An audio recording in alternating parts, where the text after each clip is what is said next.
各位观众，大家好，这里是 S 格拉库工作室。那今天要跟大家分享的是我们工作室自行设计出品的一个情境用物件哦。那它这个比例是1:60的。那大家可以看到呢，我们就是把它设计成像这种框架式的。那它这个呢是一个工作台车哦。像这边呢，它就有这个仪表板，然后有这些上面有些按钮，不过因为太小可能看不出来。然后还有像这样的一个工具车哦，工具车，然后以及一个这种小型的一个千斤顶，那这个是可以做组装的哦。那我们就把它组装起来给大家看。好，那这个维修站的一个零件我们都剪下来组装好了，它没有什么需要组装的，大概就是这个千斤顶的部分哦，它要做组装，因为它可以这样上下移动。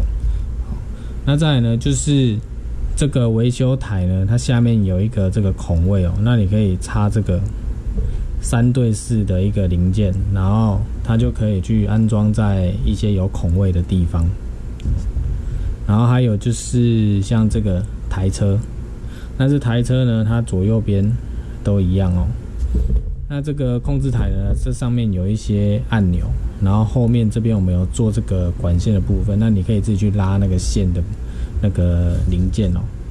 那这个台车呢，一样是可以给我们戴雅克隆人偶去做使用，然后一样就是把它塞进去，然后另外一边一样。好，那这样子呢，它就可以推着这个台车走了。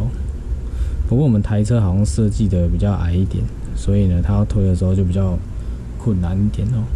好，那这样子呢，它就是有一个情境工作台的一个样子。好，那我们这个维修站台的一个零件就简单介绍到这边。那有需要购买的玩家呢，欢迎上我们有贩售的网站去下订哦。